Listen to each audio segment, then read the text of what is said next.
Uh,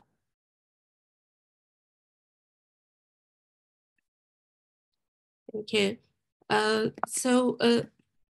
First, I would want to welcome you all Primero, to our quisiera darle a todos la bienvenida a nuestro segundo webinario de la serie de Palabras a la Práctica, el cual tiene el título de Derechos iguales, necesidades diversas, protegiendo a los niños y mujeres con discapacidades y otros grupos de alto riesgo bajo los lineamientos de las Naciones Unidas sobre la desinstitucionalización, incluyendo en emergencias. En caso de necesitar interpretación, el webinario estará disponible en inglés, español y ucraniano.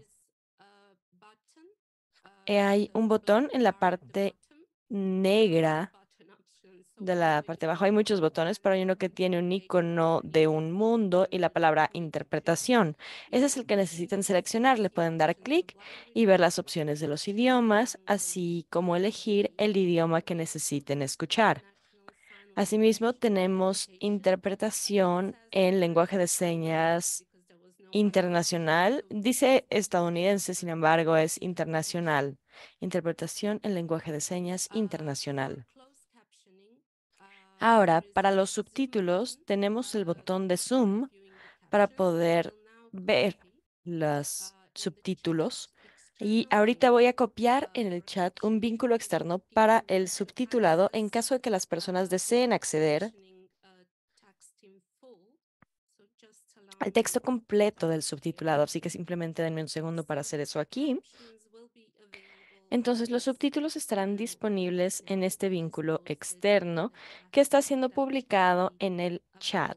Eso debería de estar disponible para que todos lo puedan ver.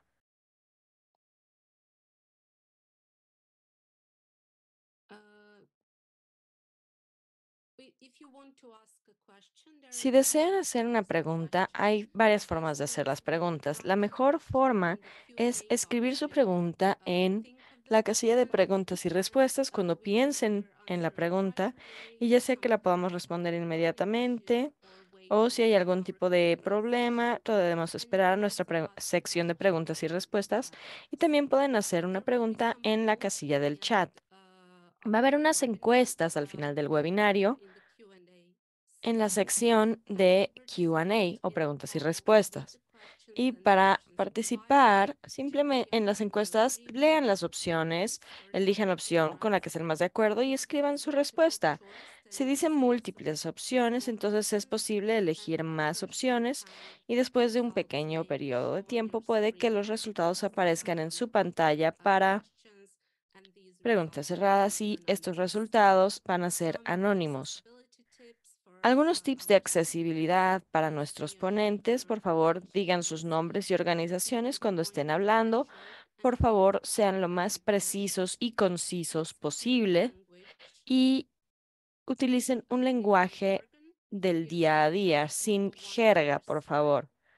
Hay que tener en cuenta el tiempo de los unos y los otros. Mantengan su celular en silencio, tengan presencia de sus alrededores y no utilizan acrónimos, por favor. Ahora, sin nada más que decir, quisiera presentar al fundador y el director ejecutivo de DRI, Disability Rights International, a Eric Rosenthal. Por favor, Eric, si pudieras encender tu cámara y micrófono. Sí, muchas gracias. Quisiera pedirle al moderador que me permita encender mi video, porque en estos momentos no puedo. Lo voy a hacer, dame un segundo.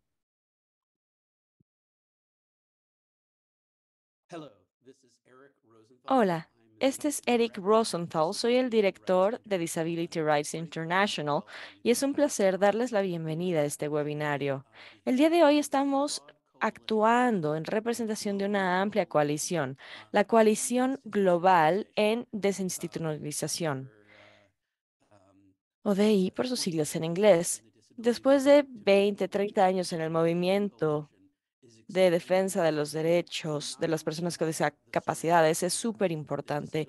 No solo tenemos fortaleza en números, sino que la comunidad con discapacidades puede hablar con una voz unificada y diversa, con organizaciones de alrededor del mundo y con organizaciones que representan las opiniones diversas, así como las experiencias de personas con distintas discapacidades.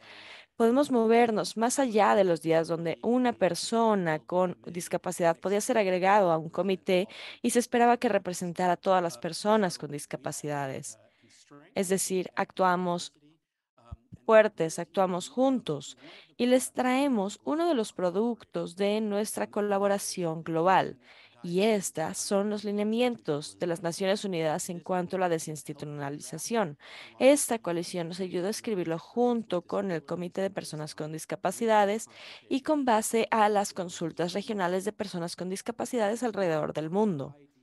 Si hay una idea clave detrás de los lineamientos de las Naciones Unidas en cuanto a la desinstitucionalización, es que las personas en las instituciones importan, que tienen derechos humanos y que ya no es aceptable simplemente el suponer que si trabajamos y nos comprometemos en crear una sociedad más incluyente, que construir la comunidad de discapacidades, ¿es esto suficiente en una institución?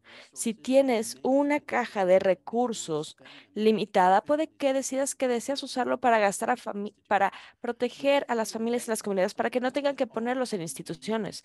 Pero los derechos humanos, los principios de derechos humanos, de que todos tienen derechos y todos los seres humanos son preciosos, nos fuerza a ver más allá de lo que de estos lineamientos digan. Lo que nos hemos encontrado es que no podemos suponer que las instituciones van a simplemente desaparecer al crear una sociedad incluyente. Y eso es horrible. Y que los abusos horribles, espantosos, que amenazan la vida de sus víctimas no son espacios seguros, son inherentemente peligrosos.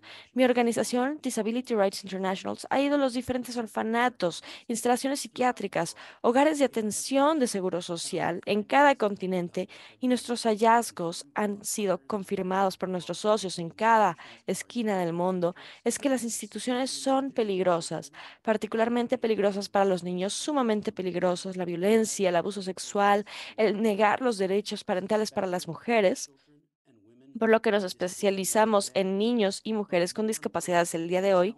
Pero lo más importante es que desafiamos la idea de que uno puede simplemente suponer que en una emergencia, que en trabajar en el desarrollo, que aquellas personas en las instituciones van a estar seguros en lo que trabajamos en los prospectos a largo plazo de tener una sociedad incluyente. No, los lineamientos de las Naciones Unidas adoptados por las convenciones de discapacitados dicen, y probablemente la palabra más importante en estos lineamientos es la palabra de acelerar. Cuando hay una emergencia, no es que pongamos a las personas en instituciones y supongamos que está bien. No, debemos acelerar los esfuerzos para reubicar a los niños con sus familias, para asegurarnos de que las personas estén a salvo. Nuestra experiencia derivó de la pandemia global donde las instituciones estuvieron en piso cero para la muerte que se les trajo, el aislamiento que se les trajo por la pandemia. Mi organización trabaja en Ucrania y aunque hay una guerra, el asistencia internacional va a los soldados, va para las personas que están luchando. ¿Y qué es lo que está sucediendo? Nuestros reportes han mostrado que las personas en las instituciones son los que suelen ser abandonados. Según la comunidad global, habla de crear una sociedad más incluyente. Ellos son recursos, son imanes de los recursos, perdón. Hay más dinero que se está invirtiendo en estas instituciones y se están reconstruyendo según hablamos de la integración a la comunidad. Los lineamientos de la comunidad, de la desinstitucionalización, tienen una postura firme contra estas instituciones y lo más importante es que toman de las lecciones aprendidas de la comunidad. Y que una institución no es solamente una instalación grande y que una institución más pequeña también son instituciones, los hogares de los grupos son instituciones para los hogares, para los niños, cualquier lugar que no sea con sus familias, con cuidadores comprometidos, tienen riesgo de violencia, violencia sexual, abuso, explotación, que estas instituciones crean. So when we speak about institutions, we talk about Entonces, institutions. cuando hablamos de instituciones, hablamos de las grandes y pequeñas instituciones. Y ahora Vamos a aprender de nuestros grandes panelistas sobre cuáles son las obligaciones bajo el derecho internacional y qué formas específicas podemos tomar para proteger a las personas. Tenemos un gran panel y para ahorrar tiempo y asegurarnos que tengan tiempo para hablar, las presentaciones e introducciones y sus biografías estarán en el chat. Tenemos a representantes del Comité de Derechos de Personas con Discapacidades, un ex miembro del Comité de los Derechos de los Niños, un miembro actual de las Naciones Unidas en el Comité de los Derechos para las Mujeres, que también fue miembro del Comité de CRDB. Así que tenemos a los mejores en Derecho Internacional y representantes de políticas y vamos a escuchar también de las víctimas de los abusos, personas que crecieron en instituciones. Y es importante que los lineamientos de las Naciones Unidas no digan únicamente cierren las puertas de las instituciones y voten a las personas en las calles. Vamos a escuchar de un sobreviviente de abusos de México sobre qué significó para ellos cuando abrieron las puertas después de haber vivido abuso. Las personas necesitan apoyo para reintegrarse a la comunidad. Tienen el derecho para reparaciones de las torturas que experimentaron. Y frecuentemente los países solo se lavan las manos y dicen, perdón, hubo abuso, ahora estamos abriendo las puertas y los lineamientos de las Naciones Unidas para la desinstitucionalización proporcionan muy rica perspectiva y dirección en cuanto a qué se debería de hacer, tanto preparación, reparaciones, como el apoyo que cualquiera necesita para reintegrarse en la comunidad después de años de segregación. Vamos a escuchar de Kenia, de Illinois, quien ha trabajado con la Cruz Roja para mujeres con discapacidades. Vamos a escuchar de Anastasia, de Ucrania, quien es un orgullo para mí decir que está en la junta de nuestros afiliados en Ucrania de personas con discapacidades y familias que están trabajando para poner fin a la institucionalización para las familias y las instituciones.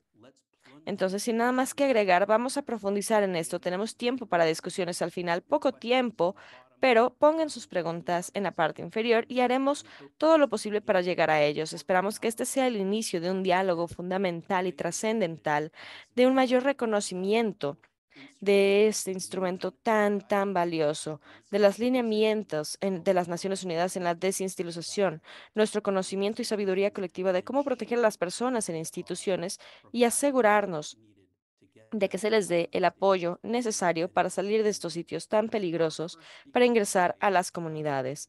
Nuestro primer orador el día de hoy, Rosemary Cher, vicepresidenta del Comité de las Naciones Unidas de Personas con Discapacidades debido al cambio de uso horario y por la falta de apoyo, ha enviado justamente grabaciones. Así que vamos a escucharla y después continuaremos con Ana Pelas del Comité de CEDAW. ¿Podemos, por favor, comenzar con eso?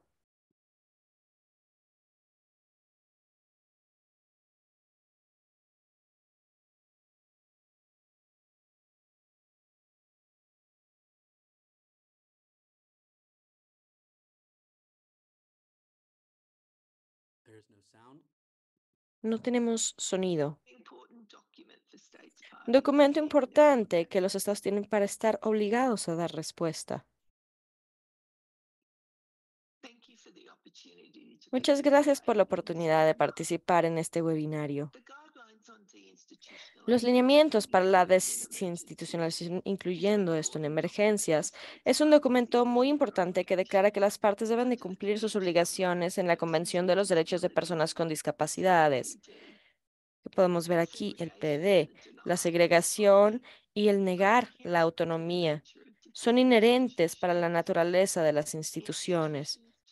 Las instituciones niegan la autonomía de elegir forma de poder esto, niegan la autonomía y la toma de decisiones en el día a día y aísla y segrega a las personas con discapacidades en la comunidad.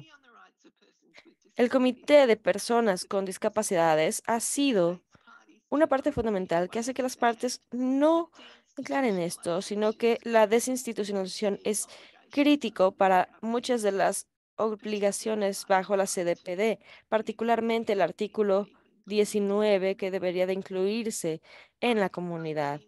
El artículo 19 trata justamente de ponerle fin a la segregación y la pérdida de autonomía de las personas con discapacidades. Se trata de las elecciones individuales, la seguridad y de ser un miembro de la comunidad participativo en una base equitativa junto con otros. La segregación de personas con discapacidades mediante los arreglos institucionales de todo tipo es una forma de discriminación adicional, lo cual está prohibido bajo el artículo 5 de la CRPT y es un principio establecido de hace tiempo en el derecho internacional. Hay muchas partes, estados, que sí aceptan que las instituciones no son consistentes con los estándares de derechos humanos, pero con frecuencia no lo entienden esto en una escala de mayor para las instituciones resiliencias y no tanto en pequeños hogares y grupos, instituciones psiquiátricas o confinamiento forzado en los hogares. Hay con frecuencia perspectivas presentadas en las comunidades que califican como una discapacidad para que deje la comunidad o ajustes y albergues no institucionales para una garantía no garantizable de que las personas con discapacidades no deberían de ser forzados a dejar o vivir en instituciones ni en ningún otro tipo de arreglo de vivienda. A pesar de que el comité ya había profundizado en las obligaciones de las partes de Estado en los comentarios, en el artículo 19 y había desarrollado lineamientos en el artículo 14 en cuanto al derecho de justamente ver las inseguridades en las que vive una persona, prevalece como un punto evidente para el comité y la comunidad que la desinstitucionalización debería de continuar, ya que es una reforma y un área de reforma complicada para los Estados miembros. Esto se hizo todavía más aparente durante la pandemia del COVID-19, la cual resaltó los niveles de discriminación e inclusive la calidad de personas con discapacidades en las instituciones. Este fue el catalista para la comunidad que decidiera desarrollar los lineamientos en la desinstitucionalización, incluyendo en casos de emergencia. Los lineamientos en la desinstitucionalización son pasos críticos para la implementación práctica del artículo 19, notando justamente que la desinstitucionalización requiere esfuerzos coordinados, multisectorales y cambios en todos los niveles de gobierno para poder tener un efecto en el cambio cultural y legislativo y transformar a la sociedad. Vean 4 de estos lineamientos y vean que necesitan justamente tener un enfoque interseccional para taclear la discriminación, la segregación y el aislamiento, la pérdida de autonomía, así como otras formas de maltrato, las cuales se encuentran en el corazón de la desinstitucionalización. Las personas con discapacidades no son un grupo homogéneo y no experimentan la discriminación y la desigualdad de la misma manera. Tenemos identidades personales y características que van a forjar nuestras experiencias, nuestras vidas, nuestras decisiones, el dónde queremos vivir y con quién queremos vivir. Es indispensable que un enfoque interseccional sea incluido en el proceso de desinstitucionalización, de tal forma que nuestro derecho de vivir de forma independiente y de ser incluidos en la comunidad sea respetado y no ignorado. La interseccionalidad y la discriminación interseccional son conceptos que están incrustados dentro de las sociedades. Todos los derechos contenidos en el CIPD necesitan ser entendidos e implementados en formas que respeten y respondan a las alianzas multinacionales de las identidades y realidades de vida para las personas con discapacidades. En el capítulo 4, los lineamientos justamente reconocen las diferentes experiencias de discriminación vivida para las niñas y mujeres con discapacidades, el alto riesgo de violencia, explotación y abuso al que son víctimas, el gran nivel de negación de derechos para ejercer sus capacidades legal, para acceder a la justicia y para poder tomar sus decisiones. Asimismo, estos lineamientos resaltan la necesidad de proteger a niños y adolescentes con discapacidades, así como para su derecho a crecer en una familia, la necesidad de apoyo tan temprano como sea posible para los niños con discapacidades y sus familias, para protección del retirar a los niños de sus padres bajo la base de la discapacidad, ya sea o del niño o de los padres. Y el derecho de los niños con discapacidades de poder expresar su voluntad y sus preferencias y de que sus perspectivas sean considerados de la misma forma que la de otros niños. El capítulo 4 de los lineamientos reconoce a las personas con discapacidades, incluyendo aquellos con demencia, quienes tienen un mayor riesgo a la institucionalización y necesitan acceso al apoyo y a servicios en la comunidad en sus propios hogares. Mientras que los lineamientos resaltan a las mujeres y a los niños con discapacidades, niños y adolescentes con discapacidades y otras personas mayores con discapacidades, el CRPD reconoce la interseccionalidad de forma más general. Esto quiere decir que el proceso de desinstitucionalización necesita tomar un enfoque interseccional que también tome en consideración la amplia gama de personas con discapacidades, incluyendo con relación al sexo, edad, raza, origen étnico, nivel de si son indígenas o no, así como su LGBTQ+. La interseccionalidad necesita ser considerado a lo largo de todos los aspectos del proceso de desinstitucionalización, incluyendo la planeación, la implementación y el monitoreo cercano de las instituciones en diseñar un albergue adecuado y sistemas de soporte comunitario, incluyendo otros servicios en procesos de consulta que tengan sentido. El proceso de institucionalización necesita ser subrayado por el CRPD para poder asegurarse de que la dignidad humana y que la diversidad de personas con discapacidades sea respetado, protegido y cumplido. Muchas gracias a todos por su atención.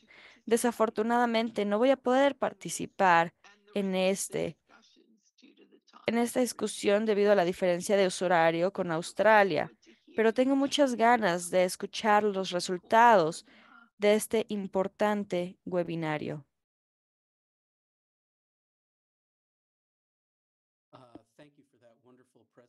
Muchas gracias por esa maravillosa presentación y Rosemary y los miembros del comité de CRPD son un excelente recurso al que siempre podemos remontarnos. Y hablando de excelentes recursos, es un honor para mí ahora poder presentar a Ana Pérez de España, directora del Comité de las Naciones Unidas para la eliminación de la discriminación contra las mujeres. Ana. Hola, hello, can you see me well? Hola, ¿me pueden ver todos? Sí, te podemos ver. Por favor, adelante. De acuerdo. Muchas gracias. Quisiera presentar mi intervención en español. Bueno, primero, antes de nada, es para mí un honor poder participar en este webinario. Agradezco a Disability Rights International por la invitación. Es particularmente un placer hacerlo junto a colegas a los que admiro y le tengo gran reconocimiento y con quien me une una gran amistad, como es el caso de Rosemary Cake y de Jorge Cardona. Hablar de las mujeres y las niñas con Yes. Can you just move your camera so Ana, we ¿podrías por favor mover tu cámara para que podamos ver tu rostro un poco más hacia arriba? Perfecto, perfecto. Muchas gracias. Gracias y una disculpa por eso. Decía que hablar de mujeres y niñas con discapacidad no es hablar, cuando nos dirigimos a las personas con discapacidad, de un grupo de nuestra población. Es hablar del 60% de las personas con discapacidad. Esto significa que de cada 5 personas con discapacidad, 3 son mujeres. Esta información extrapolada a la información general de las mujeres es menor, evidentemente, pero es también muy alta. El 20% de las mujeres en el mundo viven con una discapacidad. Eso significa que es 1 de cada 5 mujeres. Como ha comentado ya Rosemary en su intervención, el párrafo 42 de estas directrices del Comité CRPD, por las que verdaderamente les felicito profundamente, este párrafo 42 expone específicamente la situación de las mujeres y niñas con discapacidad en el ámbito de la institucionalización y de alguna manera deja entrever ya lo que se necesitaría para ellas si tuviéramos que abordar el proceso de desinstitucionalización. A mí, sin embargo, me gustaría resaltar algunas cuestiones que no se nombran. De hecho, solamente tenemos un párrafo en las directrices que aborda específicamente la situación de esta población, que en términos generales asciende a 800 millones de mujeres y niñas con discapacidad en el mundo. Bueno, pues digo, solamente un párrafo aborda esa particular situación en estas directrices, así que creo que es necesario también poner el foco en otras cuestiones que no se nombran. Para eso también quiero referirme al hecho de que, con independencia de que estas directrices sean orientadoras e inspiradoras para lo que son los procesos de desinstitucionalización, considero importante que sirvan como base y que el trabajo también en este sentido del movimiento global por la desinstitucionalización sirva como base para prevenir la institucionalización, para atender a las personas que siguen estando en una situación de institucionalización, y en este caso yo me voy a referir a mujeres y niñas con discapacidad, y también, por supuesto, para referirse a la desinstitucionalización. Pero, como digo, la prevención y la atención de quienes ya están institucionalizadas me parece fundamental.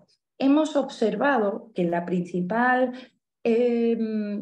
idea que se puede extraer de ese párrafo 42 de estas directrices es el riesgo tan elevado y exacerbado que sufren mujeres y niñas con discapacidad de ser violentadas, explotadas o abusadas en el marco de las instituciones. Pero vamos a ir viendo realmente cómo se llega a esa situación. ¿Qué cuestiones serían necesarias tener en cuenta para la prevención de la institucionalización de mujeres y niñas? Porque al final, cuando vemos los pocos datos disponibles, vamos a encontrar que hay un gran número, por encima de los hombres y niños, de mujeres y niñas institucionalizadas. Entonces, por eso digo que es muy importante también poner el foco en la prevención de esa institucionalización. En primer lugar, en esa prevención hay que tener en cuenta el mayor riesgo que tienen las niñas particularmente y las mujeres con discapacidad de ser abandonadas por temas de estereotipos, por supuesto, nocivos, pero también por el menor valor que se le da a la vida de esas mujeres y de esas niñas, abandonadas también como consecuencia de, por ejemplo, la disolución de familias o de situaciones de violencia. Hay una falta de escolarización agravada en el caso de las niñas con discapacidad o, por ejemplo, hay una escolarización en escuelas especiales. Y realmente esta circunstancia, o bien porque no estén escolarizadas, o bien porque lo hagan en escuelas especiales, al final van a también convertirse en un mayor riesgo para ser institucionalizadas.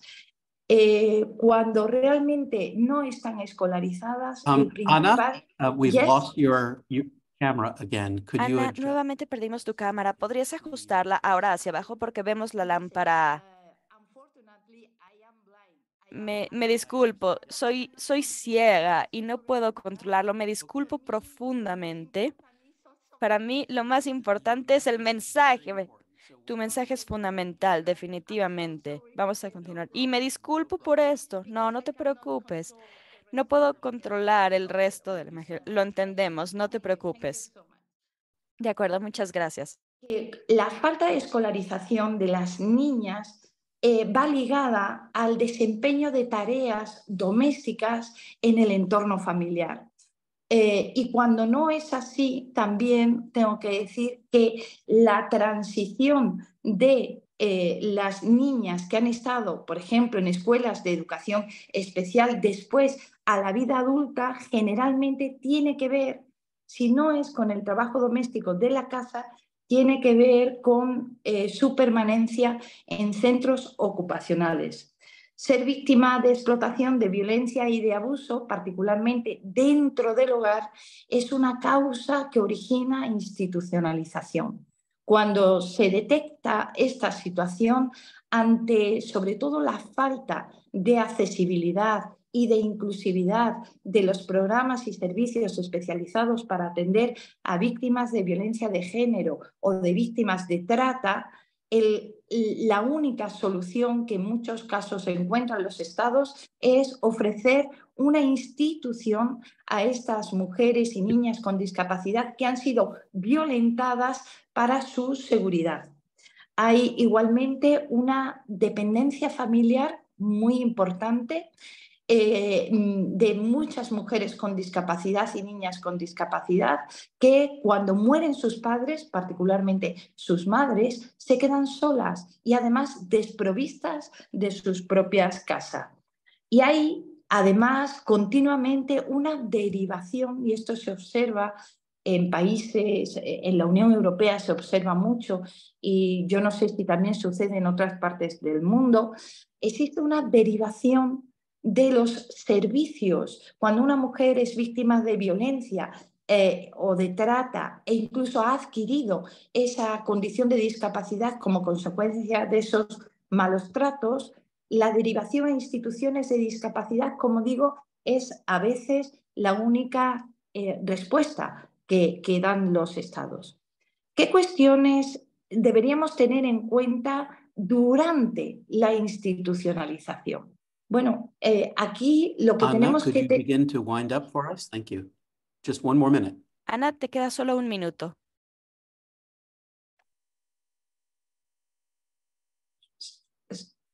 Si pudieras comenzar a llegar a las conclusiones, te queda un minuto. ¿Continúo? Sí, te queda un minuto. No sé si me dará tiempo en un minuto. Decía, cuestiones a tener en cuenta durante la institucionalización. Fundamentalmente, creo que la principal es el hecho de que muchas mujeres son víctimas de violencia de género y abusos sexuales porque proceden de un entorno ya que los ha provocado o porque la propia institución también los produce. Y esas mujeres y esas niñas violentadas, desgraciadamente, no tienen ninguna protección en esas mismas instituciones. Además de estas cuestiones, la falta de atención a la salud sexual y reproductiva durante su vida en las instituciones, la falta de respeto a su vida privada y a su dignidad también en relación a su vida personal es otro aspecto que se debería igualmente de desarrollar, así como la puesta en Thank you, marcha. Anna. Thank you. I'm very sorry to have to cut you off, but Una gran disculpa, Ana, vamos a tener que cortarlo, pero agradecemos tu mensaje y hemos aprendido mucho de lo que nos has compartido.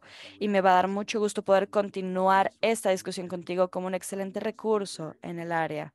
Nuestro siguiente orador va a ser Jorge Cardona, un profesor de Derecho Internacional y un ex miembro del Comité de las Naciones Unidas en Derechos de la Infancia, quien siempre ha sido una gran voz y aliado de la comunidad de discapacidades.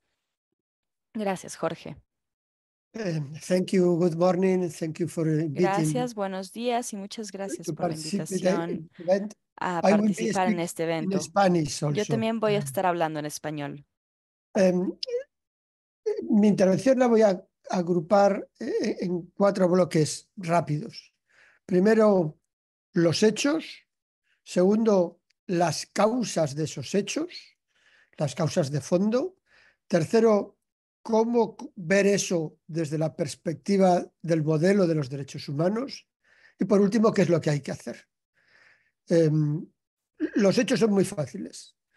Son muchos miles, muchos decenas, muchas centenas de miles los niños y niñas institucionalizados. Y entre ellos, la proporción de niños y niñas con discapacidad es superior a la proporción de la población general. Ese es el hecho. En las directrices excelentes que han sido aprobadas por el CRPD, no hay un párrafo dedicado a niños y niñas con discapacidad. Hay 9 párrafos. Y en ese sentido ya nos dan la señal de la importancia y la gravedad. El segundo tema que quiero tratar es, ¿y esto por qué? ¿Cuáles son las causas de fondo de esta realidad?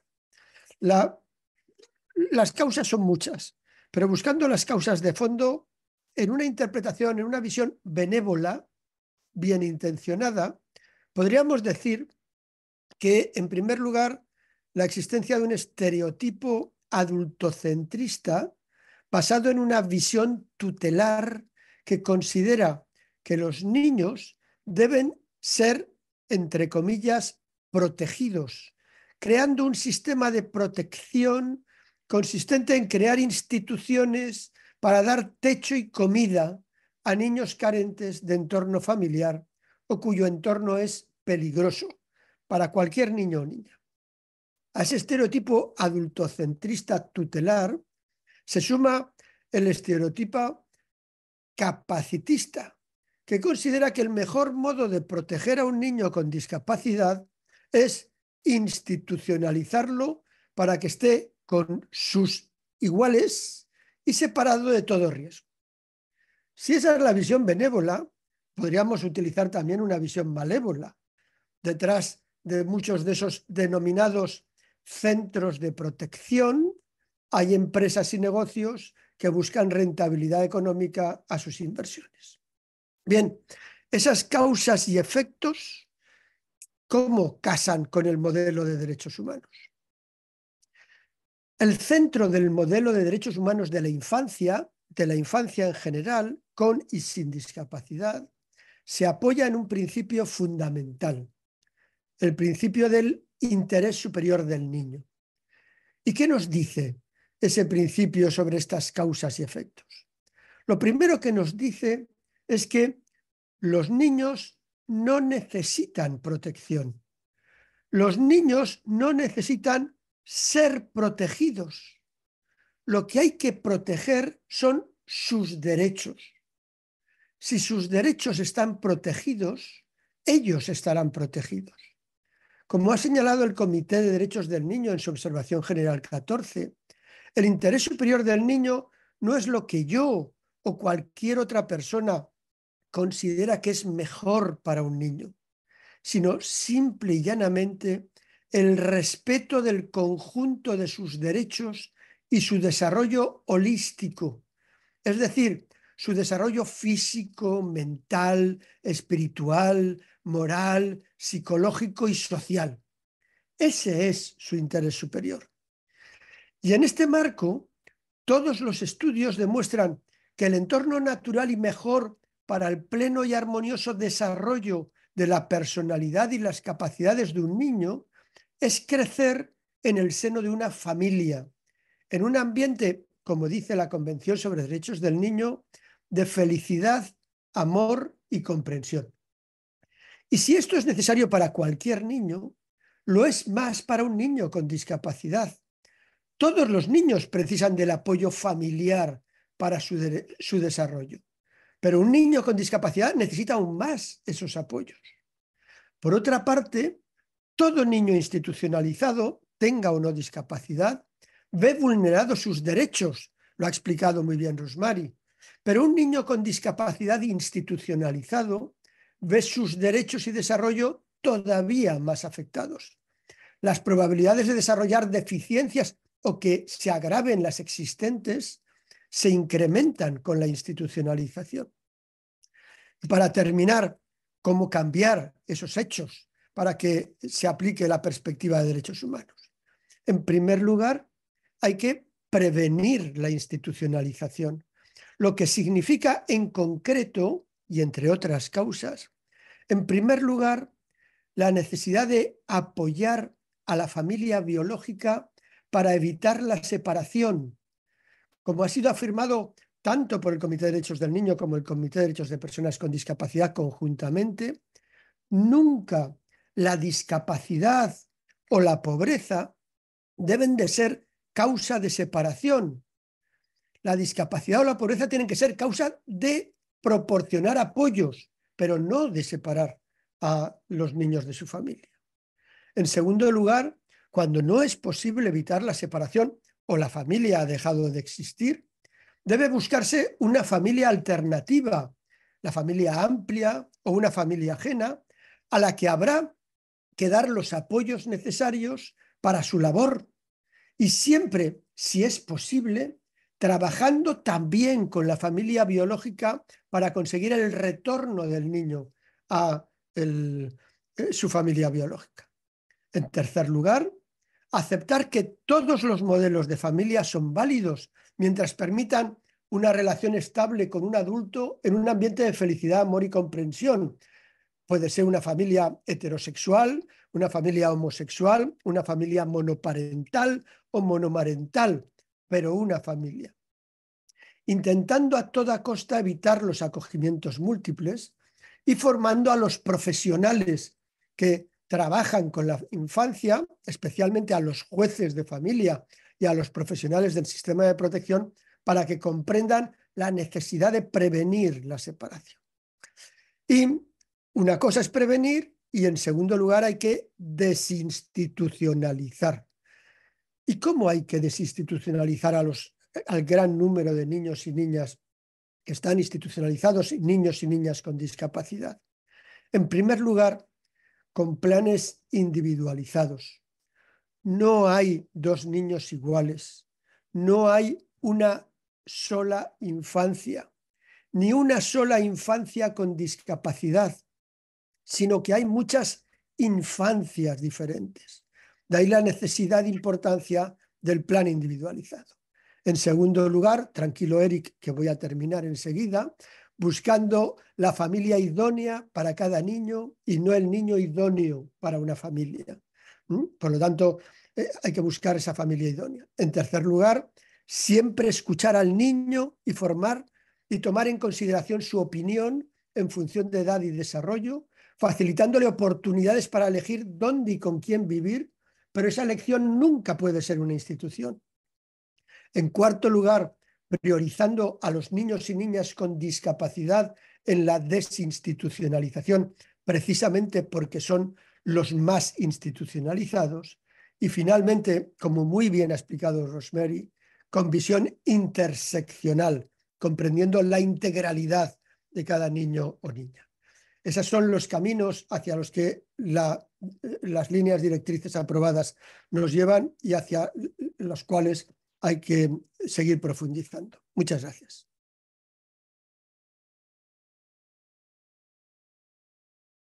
Thank you very much, Jorge. Muchas gracias, Jorge. Lograste poner muchísima sabiduría en muy pocas palabras y te agradecemos mucho tu mensaje.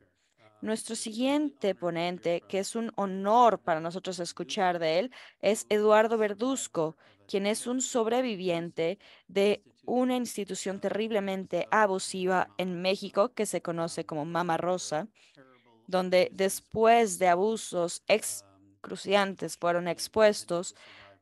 Tristemente, pocos de los sobrevivientes fueron otorgados apoyo por el Estado. Esta es otra área donde los lineamientos de las Naciones Unidas deben de ser implementados, un apoyo para una transición segura a la comunidad. Pero ahora vamos a escuchar directamente de las palabras de un activista realmente heroico y sobreviviente. Gracias, Eduardo. Buenos días, mi nombre es Eduardo Verduzco. Soy víctima del albergue La Gran Familia. En dicho lugar me violaron en repetidas ocasiones. Me privaron de mi libertad. Durante 6 años me robaron la identidad. Me daban comida echada a perder y vivía en condiciones inhumanas. Este orfanato estaba dirigido por Rosa del Carmen Verduzco, conocida como Mamá Rosa. El albergue tenía a 530 niñas, niños y adolescentes, personas con discapacidad y personas adultas detenidas. Un niño quedó ciego en este lugar debido a la violencia que sufrió, normalizamos tanto la violencia que vivíamos en el albergue que al final del día nada que pasara nos asustaba. Mamá Rosa recibía apoyo del gobierno, hasta de expresidentes de la República y de organismos internacionales. Sin embargo, ella nos tenía viviendo en la inmundicia, con golpes. En más de 50 años que operó dicho lugar, nadie había podido salir de ahí.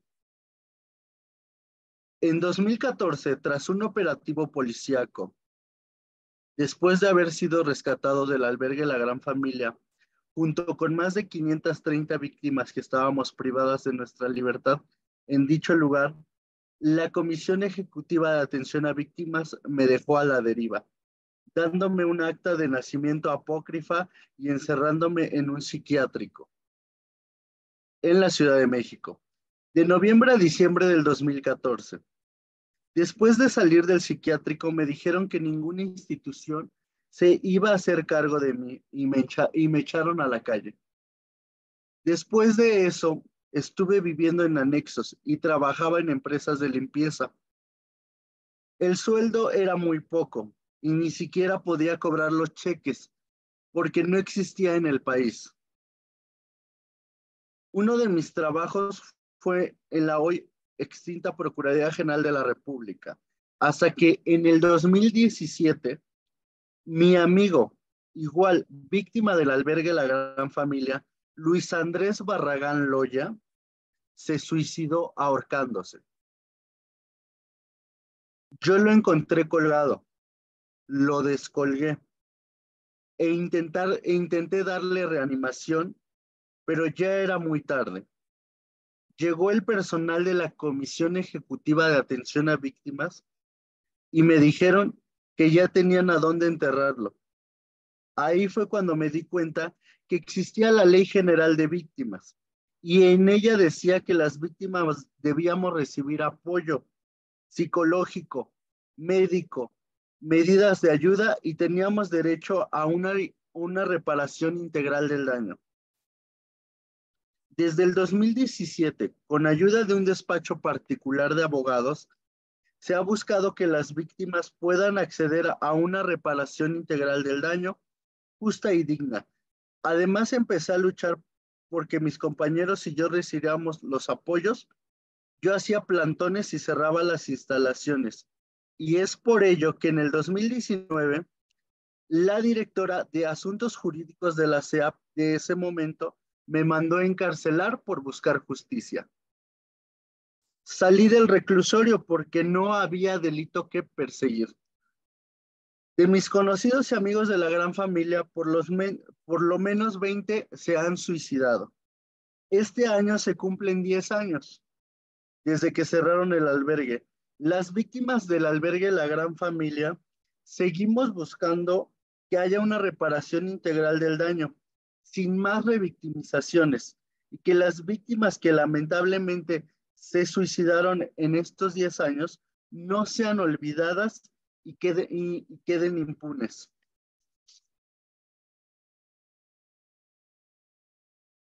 En el caso de mi reparación, la CEAP me quiso dar primero alrededor de $600 por abuso sexual, $600 por daño psicológico. Además que durante el proceso me revictimizaron una y otra vez.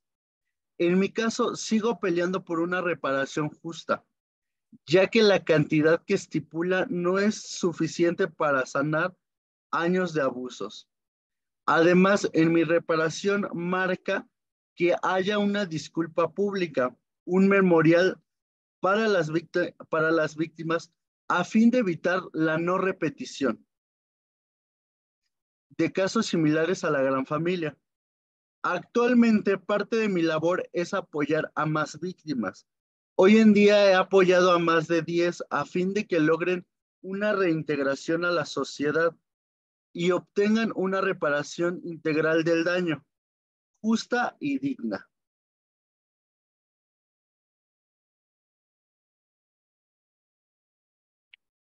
Para cerrar, me hubiera gustado que nunca hubiera existido este lugar. Quizás mi vida hubiera sido diferente.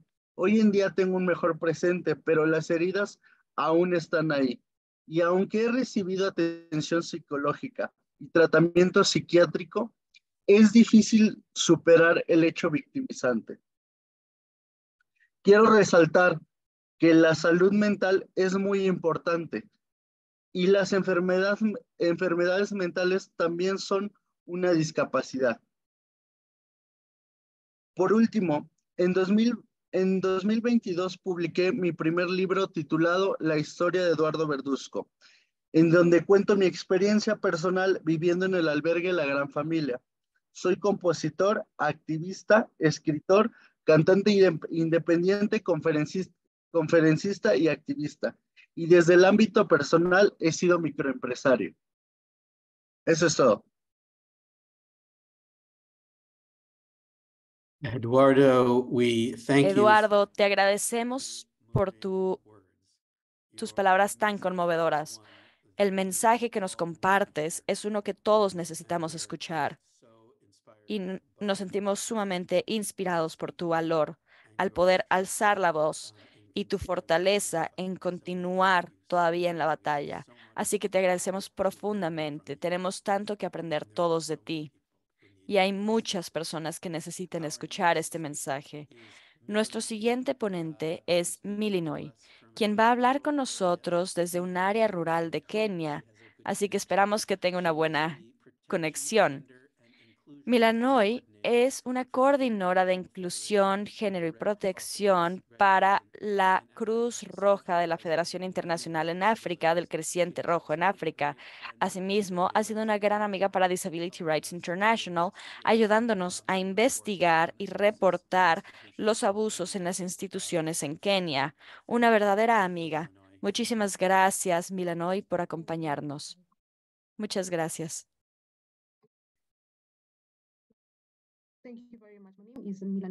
Muchas gracias. Mi nombre es Milanoy Cuyet. Estoy justamente en la Federación Nacional de la Cruz Roja en la sección de África. Al mismo tiempo, llevo trabajando para Disability Rights International desde hace mucho tiempo, viendo las diferentes investigaciones y las situaciones de los niños en instituciones en Kenia, viendo a los adultos en las instituciones en Kenia también. Y lo que hemos hecho justamente es estar con Disability Rights International en eventos como el día de hoy. Y hemos hecho un estudio también viendo dónde es que los niños con discapacidades en las instituciones están. Y hemos visto diferentes formas de instituciones en Kenia y así como una serie de efectos, y dándonos cuenta de que realmente las personas con discapacidades suelen ser encerradas en diferentes refugios, albergues en Kenia, instituciones en Kenia, y nos muestra la investigación que hay muchos que viven en condiciones muy, muy malas, que el personal no tiene experiencia realmente en saber cómo lidiar con niños con discapacidades. Hay mucho abuso para los niños con discapacidades. Vemos a niños con discapacidades que están siendo descritos o inclusive colgados, y que las zonas donde están dormidos están cerradas con 5 candados. Entonces, en caso de un incendio, imagínense, no van a poder huir. Los niños con discapacidades reciben un maltrato profundo. Inclusive aquí podemos ver que cuando prendemos estas hojas, podemos ver aquí que los crímenes contra niños, debido a que no hay ningún tipo de castigo para las instituciones que están haciendo, sino que están ellos obligados a comer, a tragar, y también la tasa justamente de infelicidad ahí es muy alto. Creo que esta situación en Kenia es muy, muy triste. Le damos a los mandatos gubernamentales que dice que tenemos que poner un tipo de monitoreo para los niños ahí, viendo que los hogares justamente que tienen en Kenia, pero al mismo tiempo realmente es llamar a quitar todo tipo de abuso de estas instituciones y poner a estos chicos en diferentes hogares. Así es como realmente podemos mostrar y aplicar para los gobiernos también, asegurándonos de que los lineamientos sean realmente seguidos para la desinstitucionalización, que respete la dignidad de los niños y niñas con discapacidades. Es muy importante asegurarnos de que esto sucede, que ningún niño llegue a vivir en una institución, ya sea que tengan o no una discapacidad. Y creo que ese es un llamado a la acción también, porque nuestros hallazgos muestran que el estar encerrados en instituciones, muchos de ellos todavía tienen familias, así que consideramos que hay una falta de conciencia en las comunidades, falta de apoyo en las comunidades. Hay muy poca conciencia en las comunidades para poder tener un entendimiento de las diferentes formas de discapacidades y entender el derecho de todos en la comunidad a sí mismo. Creo que hay mucho que se tiene que hacer para asegurarnos de que se cree una nueva situación para las familias y asimismo de poder investigar instituciones de salud mental en Kenia, instituciones gubernamentales, las cuales se llaman hospitales mentales, pero realmente hemos visto que ahí hay adultos, niños y que han traído estas instituciones para familias y miembros, e inclusive unos que dicen que los miembros de la familia los han traído a veces amarrados y de formas absolutamente inhumanas, forzando medicamentos y la institucionalización a adultos y a los niños en estas instituciones también. Es triste ver esta forma de trato donde los niños y mujeres con discapacidades están siendo encerrados, dándoles medicamentos que realmente, en este efecto, podamos ver que esto que se usa no suele ser de buena calidad y que hay muchos de estos efectos que realmente está sucediendo también para poder ver y que estos adultos, asimismo, y mujeres con discapacidades están siendo encerradas en instituciones y llevan ahí años. Años y años y años sin que nadie los ayude a salir. Sus familias los encerraron y hasta ahí se quedó la historia, lo cual me parece que es algo terrible porque deberíamos realmente de poder buscar y asegurar que la conversión de las personas, derechos de las personas con discapacidades en la convención realmente se aplique en su centro, porque entonces podemos asegurarnos de que justamente en las comunidades puedan estar y vivir en dignidad como todos los demás. Y creo que es muy importante resaltar esto de Kenia y que el gobierno necesita emprender acciones sobre esto. Otra realidad ardua aquí realmente simplemente viendo el acceso a la justicia en Kenia. Nuestra constitución habla justamente de que todos tienen derecho al acceso a la justicia, pero después vemos realmente una brecha en la implementación de este derecho para las personas con algún tipo de discapacidad que realmente no tienen acceso a la justicia, que no se les está dando esta oportunidad de ser escuchados y la justificación es que el gobierno dice que ellos están esperando hacer una evaluación para ver si hay algún tipo de justificación o que puedan ellos recibir juicio. El 95% más no tienen representación legal. Muchos de ellos han estado encerrados durante la mayor parte de su vida, dando y recibiendo diferentes tipos de medicados, siendo encerrados en condiciones realmente inhumanas. Recuerdo un hecho de que estuvimos ahí, inclusive con Eric, esto fue en una institución. Me parece que es muy triste ver que algunos de ellos llevan encerrados más de 10 años simplemente preparándose para recibir juicio, porque no ni siquiera se les ha evaluado para ver si pueden recibir este juicio, lo cual me parece sumamente injusto. Por ende, este tipo de condición me parece que es muy malo para el asegurarse justamente que no haya este tipo de trato para las personas con discapacidades, que no haya hospitales, instituciones que estén encerrando a adultos, mujeres con discapacidades en diferentes instituciones también, asegurándose de que hay acceso a la justicia para todos, incluyendo las personas con discapacidades, lo cual es algo que no está sucediendo. Al mismo tiempo, está también incrementando la calidad del nivel jurídico que las personas con discapacidades se dice que pueden recibir, sabiendo que tienen derecho a la representación, porque esto no estaba sucediendo, el ser encerrado en una institución por tanto tiempo que ni siquiera sabes cuándo fue que llegaste sin tener acceso a la justicia es algo, a pesar de que la Constitución dice que debe de haber acceso a la justicia para todos. Entonces, creo que la institucionalización es un componente crítico para poder trabajar en conjunto con distintos aspectos, diferentes organizaciones, expertos en la ley, para asegurarse de que realmente podamos caminar juntos, asegurándonos de que hay una implementación verdadera de los derechos de este contexto en Kenia, a contexto africano, en contexto global, y poder poner esto en la mesa para asegurarnos de que esto ya no suceda. Y esperamos que inclusive según el comité se comprometa a cerrar todo esto, que esto suceda lo más pronto posible, que los niños en Kenia estén cerrados estas instituciones, porque hay algunos niños que llevan ahí toda su vida, no conocen otra cosa. Sin embargo, la mayoría de ellos tienen padres, tienen familias, ninguno de ellos puede decir que son huérfanos.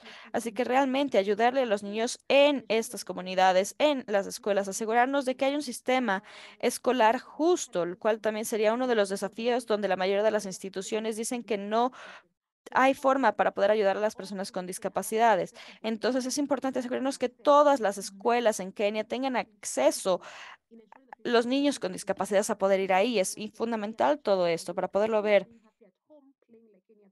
Que los niños puedan ir a las escuelas, que jueguen como cualquier otro niño. Y me parece que el gobierno necesita precisamente abordar esto de una forma sumamente amable y que es importante inclusive en otros países en cuanto al progreso que se está haciendo. Creo que el capítulo 4 es un componente fundamental y realmente estamos viendo la interseccionalidad, así como también el aspecto de diferentes, entendiendo que justamente el género y la discapacidad es un aspecto fundamental de esto también. Hablando con mujeres con discapacidades, madres de niños con discapacidades, hay mala información en la cual inclusive los médicos no están apoyando cuando las madres están dando perspectivas de sus hijos con discapacidades y el hospital nunca les dice nada, los deja ir. La mayoría normas erróneas, sin información, sin nada, lo cual lleva a que las madres de hijos con discapacidades tengan que regresar a las comunidades y la mayoría de ellas sientan que no tienen nadie con quien hablar y terminan siendo aisladas y estando en sus hogares sin realmente nadie ni nada que los ayude. En las escuelas, en las comunidades, inclusive es donde la mayor parte de la discriminación contra estas personas sucede. Así que también es crear una conciencia de que las comunidades entiendan que las discapacidades ¿qué son? Entonces hay que asegurarnos de trabajar con los gobiernos, con actores gubernamentales. De hecho, hay sitios que hemos logrado que cierren sus oficinas completamente, pero la colaboración es algo fundamental para poder traer diferentes posiciones para todos y eso es una conversación continua que necesita continuar sucediendo. Muchas gracias, Milano, y tu perspectiva es invaluable. Y tu trabajo en esto de mujeres con discapacidades y de niños con discapacidades es fundamental. Nuestro orador de Ucrania, desafortunadamente, parece que no está aquí. Sabemos que está teniendo problemas de conectividad y faltas de electricidad en Ucrania. Entonces, a pesar de que es importantísimo escuchar de la perspectiva de personas en guerra, me temo que vamos a tener que pasar con nuestro siguiente orador porque de cualquier forma vamos un poco retrasados. Así que ahora vamos a escuchar de Cat Byrne, que es el líder consejero humanitario en lo que me parece que es em, la organización de alivio para los niños más grande del mundo, Save the Children, con su experiencia práctica y su alcance en la organización es súper valioso y realmente es un placer para nosotros tener a Kat uniéndose a la discusión el día de hoy. Gracias, Kat. Hola, es un placer para mí estar aquí con ustedes el día de hoy. Y como se mencionó, voy a estar hablando acerca de algunos de los desafíos y oportunidades que tenemos en la operacionalización de los lineamientos en nuestros programas de protección infantil en emergencias. Voy a hablar con ustedes con base a los últimos 18 meses que pasé trabajando con los niños en Polonia que estaban siendo evacuados de centros institucionales en Ucrania, así como también el actual trabajo en la respuesta en Gaza. Como organización de derechos de niños, Save the Children tiene una amplia historia en asegurarse la protección de los niños dentro de sus propias familias y cuando esto no es posible, asegurarse de que se encuentren en atención ya sea familiar o alternativa en sus comunidades. Esto no sustituye de ninguna forma a la familia y las transiciones a pequeños hogares realmente no es lo mismo a la desinstitucionalización. En Save the Children apoyamos a los niños y el cuidado institucional, pero no apoyamos a la institución así. Y aunque se encuentren en atención institucional, abogamos fuertemente y apoyamos sus transiciones a un cuidado familiar. Pero trabajando con niños quienes actualmente se encuentran en un tipo de atención residencial es sumamente desafiante en cuanto a las respuestas humanitarias. Uno de los mayores desafíos al que nos hemos enfrentado es a la operabilidad de los lineamientos, viendo que haya suficientes recursos para el fortalecimiento familiar en las emergencias, es decir, para prevenir que la separación familiar inicial. Y como sabemos, las partes Estado tienen la obligación de apoyar a las familias en su diversidad para evitar esta separación y promover el cuidado dentro de la familia. Como organización hemos visto que una de las mejores formas de hacer esto es fortalecer la fuerza laboral social, ya sea mediante los trabajadores sociales de caso, de apoyo, pero asegurarse de que estén capacitados en un modelo de discapacidades correcto y que eviten disparar o recomendar la institucionalización. Asimismo, desempeñan el rol vital de apoyar a los niños en su transición de regreso a este tipo de cuidado en el hogar. Creo que todos sabemos en esta llamada el impacto del cuidado institucional en el largo plazo y corto plazo en los resultados con los niños, y esto está muy documentado en las prácticas y las investigaciones. Pero quisiera enfatizar que lo que hemos visto en la respuesta de Ucrania es muy similar a lo que hemos visto a finales de la era soviética, y a esto me refiero justamente a un tipo de atención un lugar donde podemos ver que su rol de mantener a los niños limpios, secos y alimentados, su obligación, pero no darles el reconocimiento, la estimulación que necesitan como individuos únicos y valiosos. Tristemente, todavía continuamos viendo una tendencia de tratar a los niños en este cuidado institucional como un problema para resolverse y no como seres humanos únicos. Cuando observamos que este enfoque también está creando nuevos y exacerbando condiciones médicas preexistentes en cosas que se pudieron haber gestionado con el niño y su familia con un poco de apoyo, así como por ejemplo que niños que tengan dificultades de habla puedan no hablar en total y que los niños un poco retirados no se puedan comunicar. Y en este tipo de justamente enfoque de atención y cuidado hay necesidad de un cambio de comportamiento y estrategias, y dentro de Save the Children abogamos ampliamente para estrategias de cambio de oportunidad para que esto sea una parte crítica de la agenda de desinstitucionalización en Ucrania y en otros sitios. Asimismo, hay una gran necesidad de asegurarnos que las campañas de abogacía enfaticen las características interseccionales de el cuidar a niños con discapacidades para poder hacer frente a estas narrativas. Hemos estado trabajando con niños en cuidado institucional en Polonia, en contar historias, en que escriban sus propios cuentos, sus propias historias. Así que vamos a encontrar una forma con Yogana y con Eric una vez que concluyan estos libros, estos niños, para poder amplificar las voces y experiencias de encontrarse en un cuidado institucional en su desplazamiento hacia Polonia. Ahora, desde la perspectiva de protección a los niños, también está bien documentado que el cuidado institucional definitivamente es un sitio que permite la explotación y el abuso sexual. Sabemos que la institucionalización hace que sea difícil para los niños el poner barreras y límites y formar relaciones sanas. Asimismo, podemos ver que esto puede crear diferente seguridad en línea y que los chicos en estas instituciones se enfrentan a riesgos crecientes de abuso sexual y explotación sexual. Y esto, combinado con el nivel de abuso y rechazo que se hace, este riesgo simplemente sube al techo. Asimismo, quisiera brevemente mencionar en cuanto a la medicalización y patologización de los chicos con discapacidades en cuidado institucional. Y podemos ver en Ucrania y en Polonia subdiagnóstico, diagnósticos erróneos, sobrediagnósticos, debido a amplias razones. Hemos visto una sobremedicación y un mal uso de medicamentos de prescripción para gestionar los comportamientos. Tristemente, esto quiere decir entrar a centros y ver a niños que se le están dando cosas como sedativos o medicamentos para ADH en lugar de simplemente ayudarles a gestionar sus comportamientos y sentimientos. Entonces, en cuanto a la exclusión de la educación general, están teniendo este diagnóstico, mal diagnóstico, sobrediagnóstico, subdiagnóstico, que afecta la capacidad de los niños en sitios de emergencia, cuál es justamente su derecho a una educación básica. Y sabemos que la institucionalización hace que sea más probable para que los niños en discapacidades puedan ser colocados en instituciones de educación especializada, cuando eso no es necesario o que sean completamente excluidos de la educación. Así que quería enfatizar el día de hoy que el asegurarnos que los niños en esta situación puedan asistir a las escuelas y especialmente que esta escuela esté separada de las instituciones es algo vital para los niños que tal vez de otra forma no podrían estar en contacto con la comunidad local y quienes literalmente podrían tal vez ver que las personas los estén cuidando por adultos que se encuentran fuera de las instituciones. Entonces, la seguridad de las escuelas y la importancia de asegurarse de que los niños en instituciones en las emergencias puedan asistir a las escuelas está ahí. También es algo relativamente fácil de gestionar con unos sistemas educativos funcionales o semifuncionales y con más y más ONGs y organizaciones especializándose en proporcionar educación formal e informal. No hay excusa alguna en estos días de no hacerlo. Así que es un poco complicado y a veces es una imagen un poco abrumadora, pero hay formas para poder abordar todas las cosas que he mencionado. Y como dije en Save the Children, no tenemos lo de el cuidado institucional, pero es vital que proporcionemos cuidado a los niños mientras se encuentran ahí, según hacen la transición a un cuidado familiar.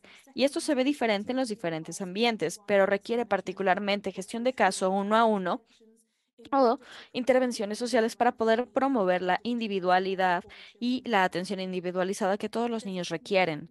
Hay una necesidad importante para la construcción de capacidades y apoyo a los cuidadores resistentes a las intervenciones y al cambio, particularmente cuando consideran que las organizaciones están intentando cerrar los centros y que puede que se queden sin trabajos. Entonces, crear capacidades, fortalecerlas y dejar a estas personas que sepan que hay un rol para ellos cuando los niños transicionen a este tipo de tengo que ya llegar a las conclusiones. Sí, por favor, lo más pronto posible.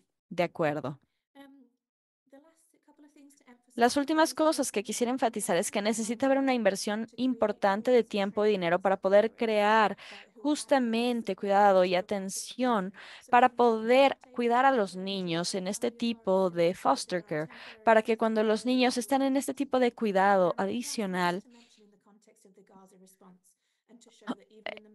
o de albergue o de acogida, justamente sepan que es una forma preferible para abordar justamente en la comunidad, asegurarse del apoyo, que apoyen este tipo de atención, cuidado en la comunidad local, con una creación de, por supuesto, cualquier tipo de instalación de cuidado adecuado y cuando no es posible que los niños se reúnan con su familia biológica, poder establecer estos grupos de cuidado parental, adoptivo, temporal es algo fundamental. Con esto voy a concluir. Muchas gracias por su atención. Gracias, Ken, por tus palabras, por tu trabajo. Tenemos muchas ganas de continuar trabajando con Save the Children para resolver estos problemas y su compromiso de no aceptar cosas que no sean o incluyan la disciplina familiar, particularmente para los niños con discapacidades. Ese es un excelente recurso para todos nosotros, así que muchas gracias. Es un gusto para mí decirles que Anastasia de la red de niños de Ucrania ya nos está acompañando, así que Anastasia, tenemos muy poco tiempo, ya que estamos acercándonos al final, así que espero que seas breve, pero estamos sumamente felices de poder escuchar de la situación de los niños con discapacidades en una situación de guerra en Ucrania, ya que esto es vital. Así que te damos la bienvenida. Muchísimas gracias. Muchas gracias, Eric, y hola a todos. Una disculpa por conectarme tarde debido a algunas circunstancias aquí en Ucrania, pero voy a intentar contarles brevemente acerca de la importancia de estos procesos el día de hoy en Ucrania, en cuanto justamente a la invasión que hubo en Francia. Vamos a ver algunas de las diferentes conclusiones, así como también justamente la situación de, o sea, y Ucrania podemos ver de más de 1.400 niños, de niños en Ucrania, instituciones. Había 400 de estas instituciones que fueron evacuadas en un grupo y tenemos datos de que muchos niños con discapacidades no fueron evacuados para nada e inclusive diferentes instalaciones de cuidado mezclado para chicos con discapacidades donde estaban residiendo niños con discapacidades permanecieron ahí. En casos donde solo los niños sin discapacidades estaban siendo integrados a esto. Esto es algo sumamente preocupante y entendible en cuanto a cómo funciona el sistema, que las instalaciones de cuidado y de atención, que suelen ser muy grandes en Ucrania, como de 100 o 200 niños pueden residir en un edificio. Los trabajadores de estos sitios simplemente no tenían la posibilidad de evacuarlos en cuanto a transporte, diferentes grupos especiales, rutas, etcétera. Sin embargo, es desconocido cuántos niños permanecen en la zona ocupada el día de hoy, porque como sabemos que de la zona ocupada temporal han sido deportados a Rusia y sus identidades se han cambiado, han tenido que ser adoptados por familias rusas de forma legal inclusive.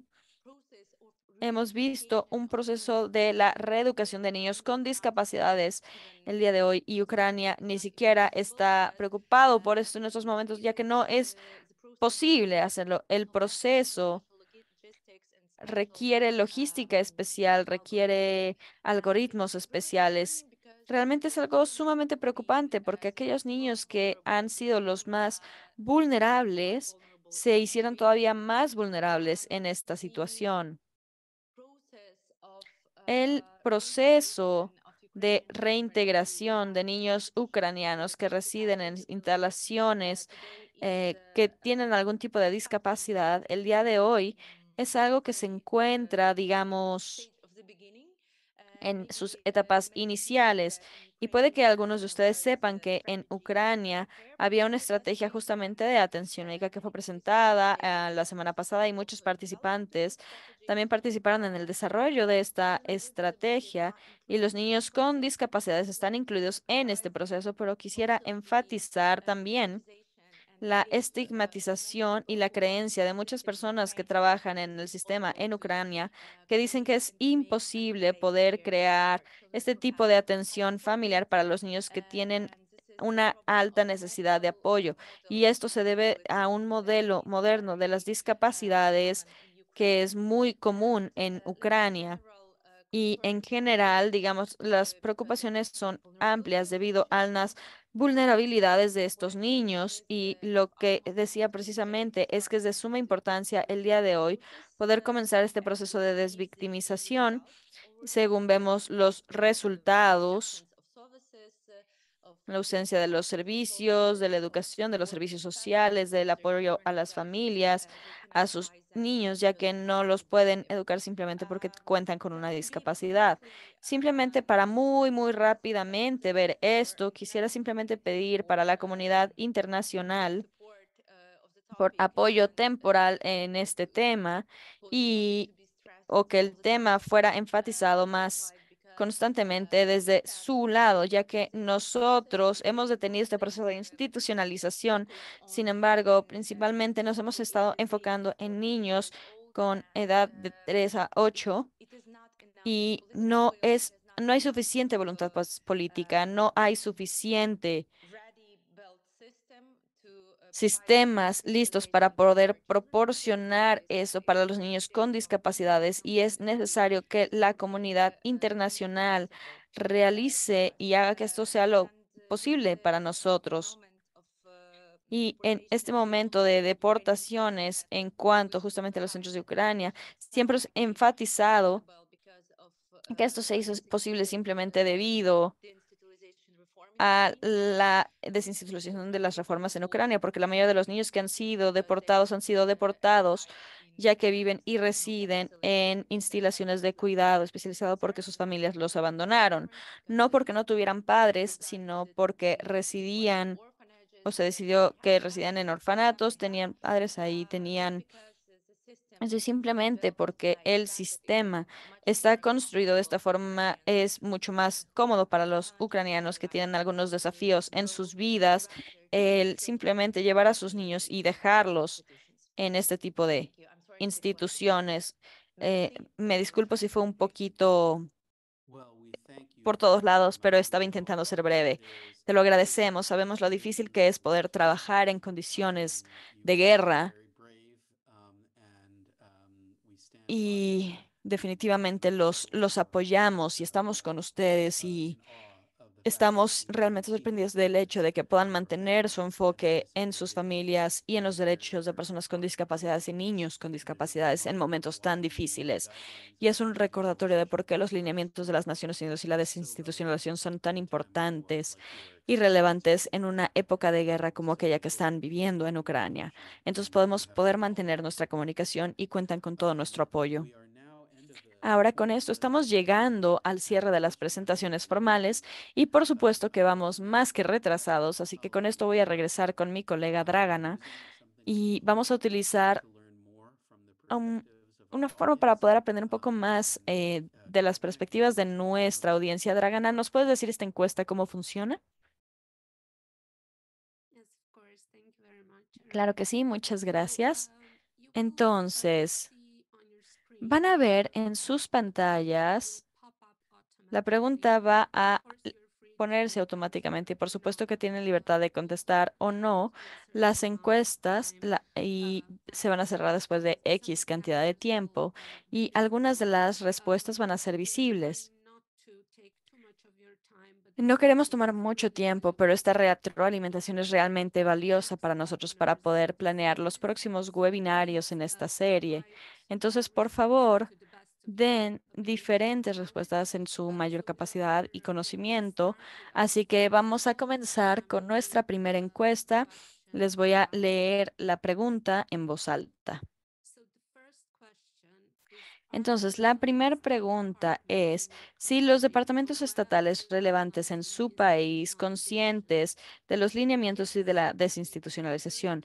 En caso de ser sí, han colaborado con alguna organización de sociedad civil para incrementar la conciencia en estos lineamientos. Esta es una pregunta de respuesta abierta, entonces pueden escribir sus respuestas si están conscientes sobre si hay esfuerzos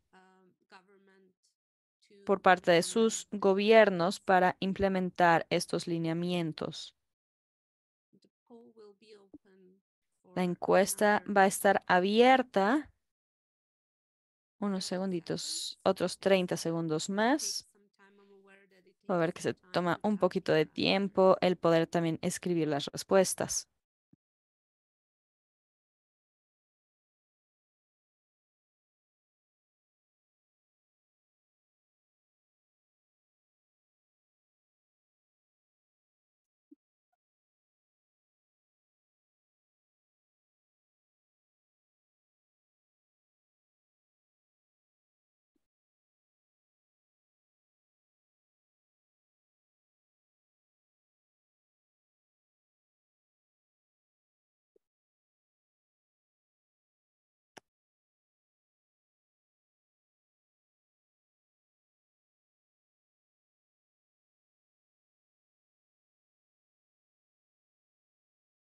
Thank you very much. I will end this poll Muchas now. gracias. Con esto voy a cerrar esta encuesta ahora. Les agradezco mucho las respuestas. Entonces, la siguiente encuesta y la siguiente pregunta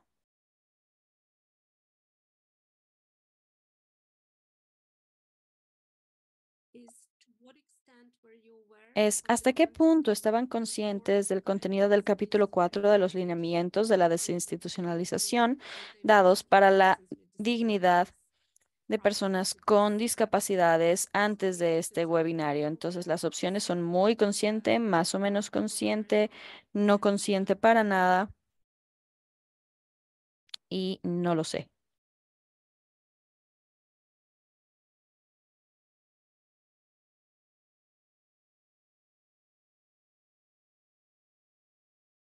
Thank you for your responses. Muchas gracias a todos por sus respuestas. Estoy únicamente intentando no acabarnos el tiempo y con esto voy a lanzar la siguiente encuesta, la siguiente pregunta.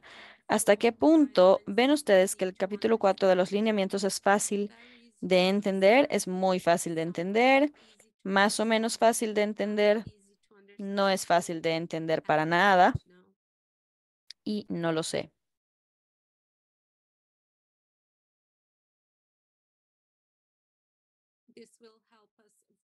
Esto nos va, por supuesto, a ayudar a darle seguimiento con información útil y poder preparar material posible para las próximas encuestas que nos puedan ayudar a tener un mejor entendimiento.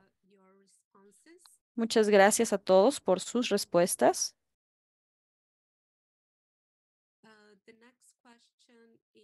La siguiente pregunta es, ¿hasta qué punto es que el capítulo 4 es relevante para su trabajo? Si la respuesta es muy relevante, más o menos relevante, para nada relevante y no lo sé.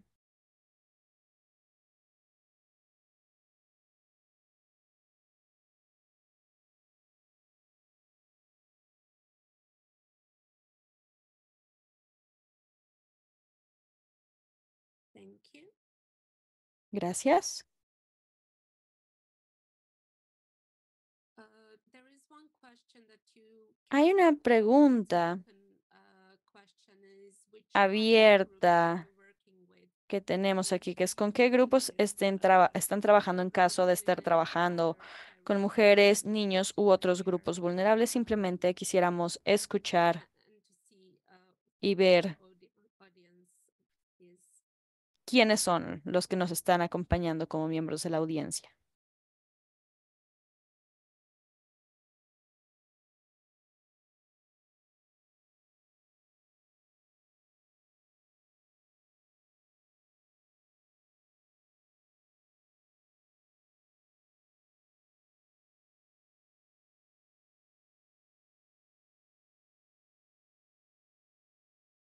Dragana, we're gonna turn Dragana, vamos con esto wrap up a pasar for the polls. a la conclusión. Ya terminamos la encuesta. Nos queda una pregunta más, si está bien. Con esto concluiremos muy pronto para que podamos dar inicio a las conclusiones. Simplemente si pudiéramos tener como qué aclaraciones adicionales son necesarias, de tal forma que las personas puedan escribir en lo que continuamos. Esto va a estar abierto y no lo sé si quisiéramos simplemente abordar algunas de las preguntas, porque estuve intentando responder algunas de las preguntas que tuvimos en la sección de preguntas y respuestas. Try to respond to some of the Creo que questions. podemos intentar responder algunas preguntas después del seminario. Siéntanse con libertad de escribir a cualquiera de los ponentes, y si le puse en el chat información a driabogacía.org.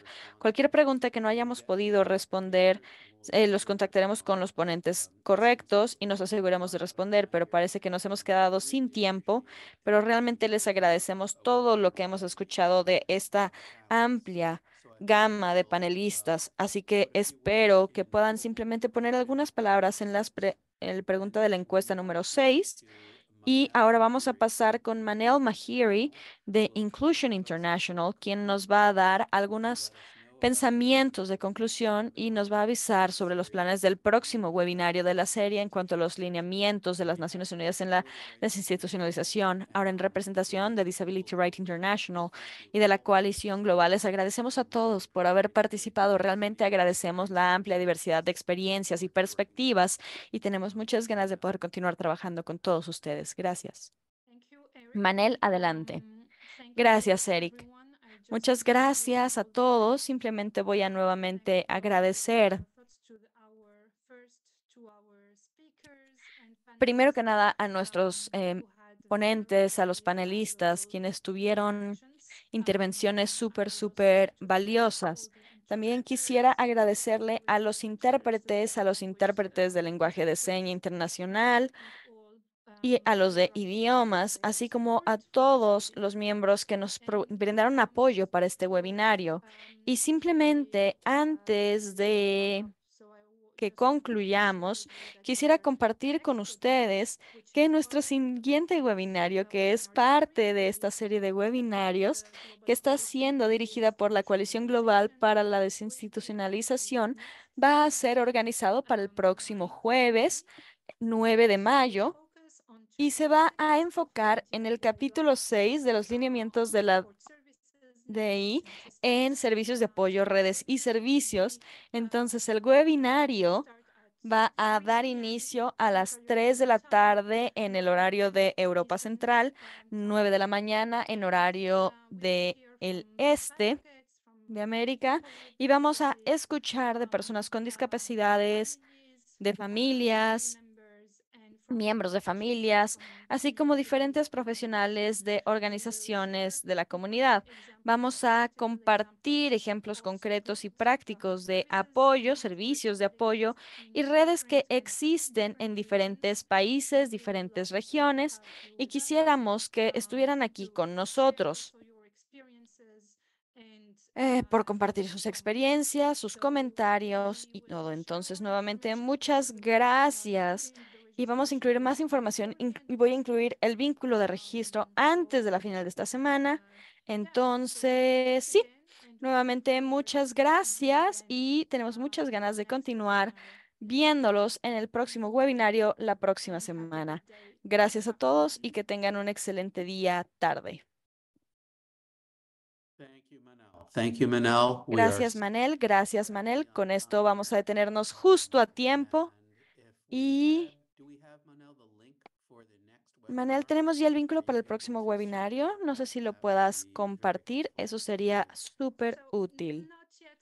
Entonces, todavía no, pero probablemente lo vamos a tener disponible más adelante el día de hoy. Entonces, tal vez lo podamos agregar en el sitio de DGCI, donde vamos a encontrar la información y, por supuesto, que lo compartiremos mediante las diferentes plataformas, redes sociales y demás. ¿De acuerdo? Para todos aquellos que se encuentran en la lista de Disability Rights International, se los haremos llegar. Y asimismo, ahora hay un sitio web para la Coalición Global para la Desinstitucionalización, GC/GIOIG. Por favor, pueden buscar el vínculo ahí, gc-di.org. Así que, por favor, vayan ahí y muchas gracias por venir a esta conversación y continuemos trabajando para abordar los problemas de derechos humanos. Muchísimas gracias a todos por su atención.